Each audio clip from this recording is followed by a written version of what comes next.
Salut. Aujourd'hui, c'est incroyable, on a presque tous des téléphones portables. Et ce qui est encore plus incroyable, c'est qu'il n'y a même pas 20 ans, à peu près personne en avait. Dans ce mini-cours, tu verras 3 nouvelles technologies qu'auront les smartphones du futur.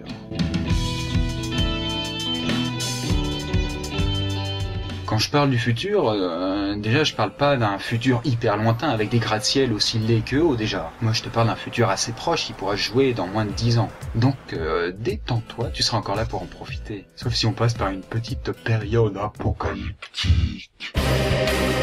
Auquel cas ça risque d'être un peu cric-crac. Alors comme première nouvelle technologie, ce qu'auront les smartphones du futur est un écran à encre électronique couleur. D'ailleurs, l'encre électronique existe déjà. La liseuse d'Amazon qui a un écran en encre électronique peut par exemple embarquer des milliers de bouquins dessus. Mais avant qu'on voit comment est fait l'encre électronique et pourquoi elle est si merveilleuse, est-ce que tu sais comment sont faits nos écrans actuels? Que ce soit l'écran plat, fièrement accroché dans ton salon à côté de l'horrible vase à maman, l'écran de ton PC dans ta chambre ou celui de ton téléphone portable.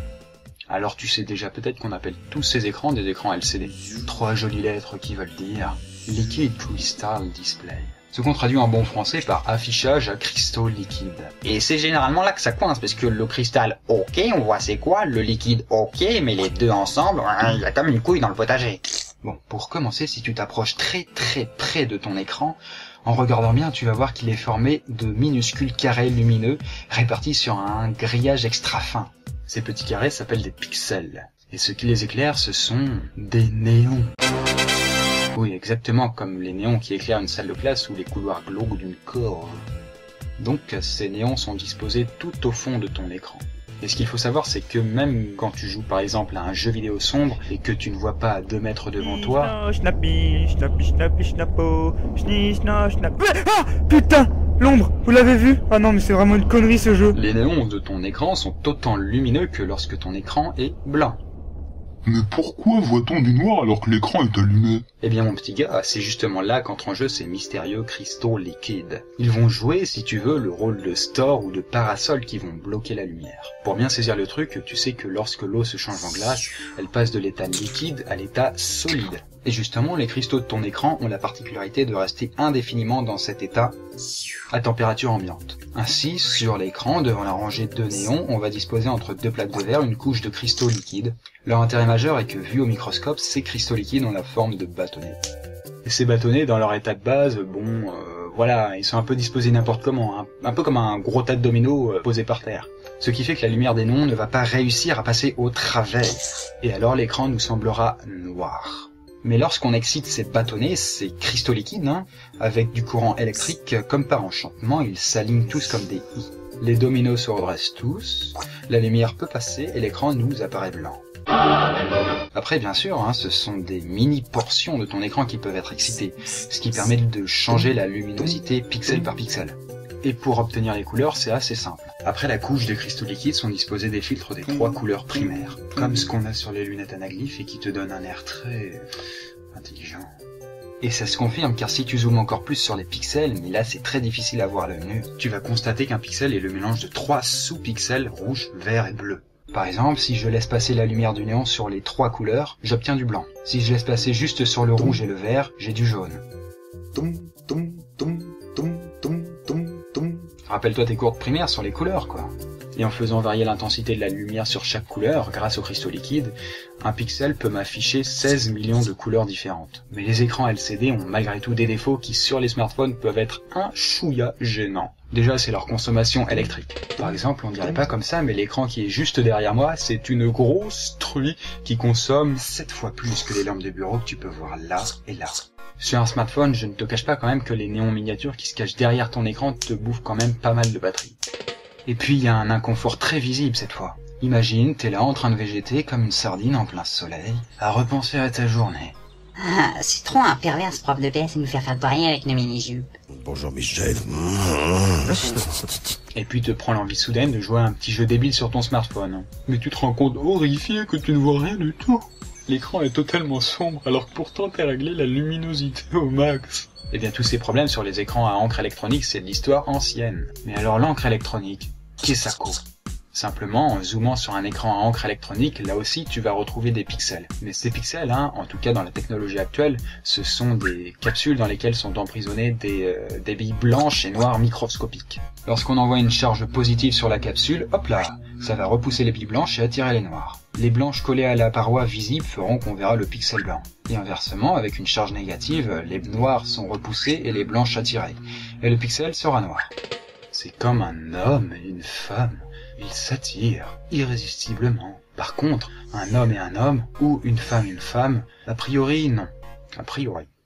Bref, pour en revenir à nos moutons, en faisant varier l'intensité, on peut créer une sorte de partouze entre les billes blanches et noires pour obtenir différents tons de gris. D'ailleurs, si t'as déjà vu Harry Potter, t'auras remarqué que les photos dans leurs journaux sont animées. Et bien avec l'encre électronique, on est capable de recréer exactement le même effet. Mais pour que les écrans à encre électronique soient massivement utilisés dans les smartphones, encore faut-il qu'il y ait de l'encre couleur. Et puis aussi un rétroéclairage qui fait que tu ne seras pas comme une quiche quand il fera nuit. Et comme deuxième nouvelle technologie, ce qu'auront les smartphones du futur, est un écran haptique. Et là je sens que tu vas te demander... C'est quoi un écran haptique? Permets-moi de te dire, c'est une excellente question. Excellente. Haptique, c'est un mot qui vient du grec aptomai, qui veut dire « je touche ».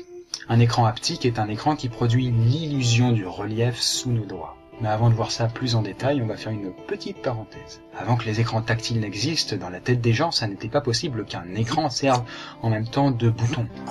Un bouton, ça peut pas être un écran. Bon, déjà, la première chose à savoir, c'est que ce n'est pas l'écran en lui-même qui est tactile. L'écran est un écran à cristaux liquides tout bête, et par-dessus cet écran, on a un deuxième écran, cette fois-ci transparent et sensible à notre toucher. Concernant les écrans tactiles qui équipent par exemple les iPhone ou les Samsung Galaxy, comme tu l'auras tristement remarqué par un jour d'hiver, alors que tu portes de grosses moufles, ils ne sont sensibles qu'à nos doigts. Et ça, ce n'est pas comme certains le pensent parce qu'ils réagissent qu'à la chaleur. Essaye de faire réagir ton écran en te servant d'une vieille chaussette chauffée contre le radiateur, tu verras qu'il restera de marbre. Si tu veux la vérité, ces écrans tactiles, ce sont en fait des grilles électriques protégées par une couche de verre. Et quand on touche un objet électrique, qu'est-ce qui se passe à ton avis?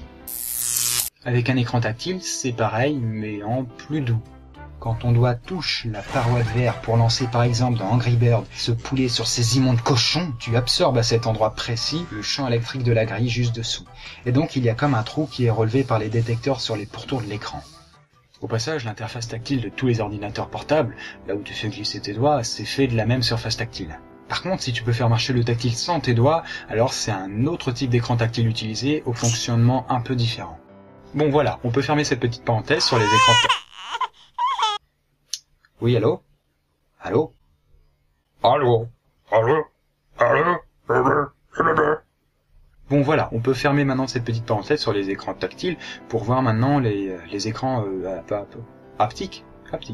Et donc, comme je te l'ai dit, ce sont des écrans qui donnent l'illusion de la texture sous les doigts. Par exemple, là, tu aurais l'impression de faire glisser tes doigts sur du velours, doux et soyeux. Et ici, sur quelque chose de dur et rugueux. Là encore, tu vas me dire... Mais comment c'est possible? Et j'ai envie de te dire, c'est une Bon, pour avoir une sensation de texture sous les doigts, l'une des technologies possibles est d'avoir un écran transparent, comme pour les écrans tactiles, qui produit, attention les oreilles, une force électrostatique sous les doigts. On va pas entrer dans les détails, d'autant que c'est une technologie qui est encore au stade expérimental, mais si tu veux, la force électrostatique, c'est ce qui te permet par exemple de courber la trajectoire d'un flux d'eau, de repousser ou d'attirer divers machins chargés électriquement. Par exemple, dans un petit jeu prototype sur tablette, on devait trouver un trésor simplement avec nos doigts, en sentant la texture sableuse du sol sous nos doigts et en creusant là où on sentait une bosse indiquant l'emplacement du trésor. Bon, après, à quoi ça sert sinon un écran haptique? Concrètement, pas à grand chose. Mais tu sais, au bout du compte, les images en couleur et les bruits sonores, ça aussi, ça sert pas à grand chose. Seulement, quand tu les coupes, c'est quand même moins sympa, moins réaliste. Et bien pour la sensation du toucher, c'est pareil. On aime bien tripoter la marchandise. Et comme troisième et dernière chose qu'on verra, les smartphones du futur auront un écran en relief, sans lunettes et sans migraine. Ouais, mais comment c'est possible? Excellente question. Et je vais y répondre. Alors que... Donc la sensation de relief, de voir en 3D, tu la dois à tes deux yeux. Ça, je crois que tu l'auras deviné. C'est-à-dire que les mecs qui sont bornes, ils ne voient pas en relief. Et ils ont beaucoup de mal à évaluer les distances. Regarde ces images, elles sont désespérément plates. Maintenant, si j'alterne entre deux points de vue différents, comme si on voyait par nos propres yeux la scène, hop, on a l'impression qu'elles sont en relief. Pourtant, nos deux yeux voient exactement la même image. Donc ça n'est pas vraiment de la 3D. Pour voir vraiment en 3D, il faudrait que ton œil gauche voit cette scène et que ton œil droit voit celle-là. Avec les lunettes anaglyphes, c'est possible grâce au filtre de couleur, mais le souci c'est que t'as l'impression d'avoir fumé la moquette quand tu les retires, quoi. Au cinéma, quand tu vas voir un film en 3D, en général, ils te filent des lunettes comme ça. C'est un peu le même principe que les anaglyphes, on va pas entrer dans les détails. Et quand Monique sort du ciné avec un mal de crâne après avoir vu Arthur et les Minimoys en 3D, bienvenue au pays des Minimoys. C'est dû au fait que la 3D n'était pas impeccable, parce que Monique n'arrêtait pas de transpirer et de gesticuler sur son siège. Après, bien sûr, on n'est pas Robocop, donc c'est normal de bouger. Et l'effet est encore plus fort pour les écrans 3D actuels sans lunettes, puisque si tu bouges d'un iota, tout est décalé. Pour l'écran, ton œil gauche doit être à ce niveau bien précis et ton œil droit à ce niveau. Sinon, tu commences à voir des images dédoublées et au bout d'1 heure et demie, tu ressors avec une tête de chou-fleur éclatée. Sur la 3DS, par exemple, tu as un cache-œil au niveau de l'écran qui fait que chacun de tes yeux verra une image différente. Seulement, là aussi, il faut être à une distance bien précise et éviter de gigoter. Sinon, l'effet 3D se barre littéralement en sucette. Donc, il y a encore du boulot pour avoir une 3D digeste. Mais ça finira par arriver. Et les smartphones pourront en bénéficier. Donc les smartphones du futur, selon moi, c'est un espèce de sandwich d'écran, quoi. Rétroéclairage quand il fait sombre, écran à encre électronique, écran pour le relief, écran pour le tactile, et écran haptique. Il n'y a plus qu'à rajouter les maillots. Bien entendu, il y a encore plein d'autres choses que les smartphones du futur pourront avoir et que je n'ai pas dit.